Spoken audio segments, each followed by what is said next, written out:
I recently sold my iPad Pro. I know you guys have seen that iPad Pro in several videos, several reviews and hands-on with the product. I want to talk about why I got rid of it. And with some sort of background, I got an original iPad when it came out in 2010.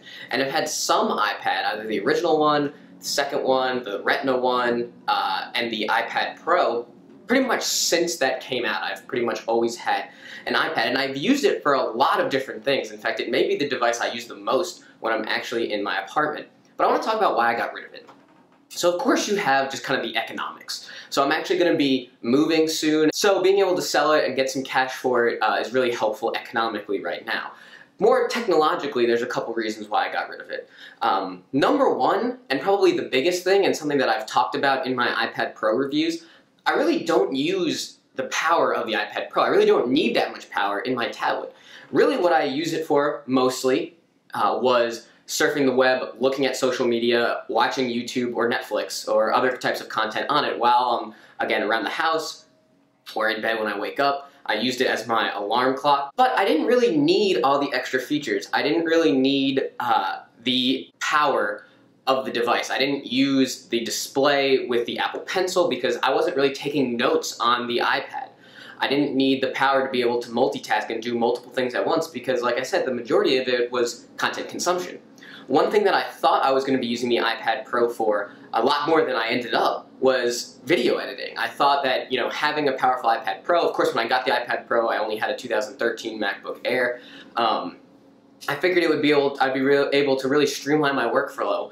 I think you can do that. I think using the iPad Pro as a creation device is something that is definitely real. It's not hype. It's just something that didn't work with my workflow because I didn't really have the pencil that would make editing easier. I didn't really like some of the limitations of iMovie for iPad, and of course there's other video editing applications that you could use, but I didn't use those because I was comfortable with iMovie on my Mac. Again, I didn't use the pencil for annotating things. I didn't use it or need it really in that respect. So I didn't really need some of the exclusive features and the premium price point of the iPad Pro. I think that the iPad Air 2 would have been perfectly fine for me. And I think even now, if I was to get another iPad, I think just the baseline new iPad at, what is it, $300 and something is probably fine for me and for most people because I'm just using it as a consumption device.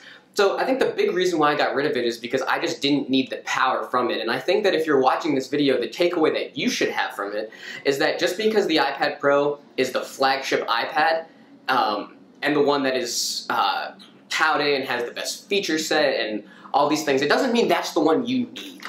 I think that it's very easy to get caught up, with, particularly with Apple products, that you need the latest and greatest, you need the newest thing. I don't think that's 100% true. I don't think the iPad Pro is the device that most people should be going for if they're looking at the full-size 9.7-inch iPad. I think that as specs and technology have improved, some of the cheaper options, again, just the baseline iPad, regular iPad that they sell now is probably more than enough for me to do what I was doing on my tablet. So that's just the big takeaway. Of course, you have the other thing, if you are looking for the latest and greatest. Obviously, there's going to be a refresh of the iPads in the future. Don't really need to speculate right now on what that's going to look like, but the iPad Pros will be refreshed, and they'll be a little bit faster. And I think in the next coming year or two, we're going to see kind of a significant change in the iPad. I think I made an iPad video last year that talked about iPads with flexible displays in 2018. I don't know if that's true, right? But we know that one of the big features of the iPhone 7, or the new iPhone 8, iPhone Edition, whatever it's going to be called, is probably an edge-to-edge redesign, which will be significant. It makes total sense to me that after that comes out, subsequent iPad releases will adopt a similar technology and have very edge-to-edge displays and vastly redesigned bodies.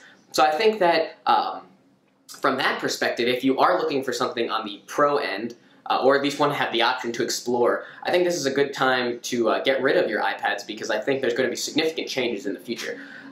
But of course, I just wanted to talk about why I got rid of my iPad Pro. Certainly some of it is about speculation for future iPads, but the majority of it, again, I just want to underscore, is simply because I don't need that much power, and the takeaway for you watching is that you might not need that much power too. So really consider what you're going to be using the iPad for, because if you can get an iPad a $300 iPad that's going to do everything that you need it to do, you don't need to spend twice as much to get all the bells and whistles that you won't. So if you like this video, go ahead and give it a thumbs up, and if you haven't already, make sure you click subscribe so all my videos come right to your YouTube homepage. In the future, I'm going to make an update to this video talking about how it has been without having an iPad for the first time in 6-7 years. So stay tuned for that. Thanks for watching. Have a nice day.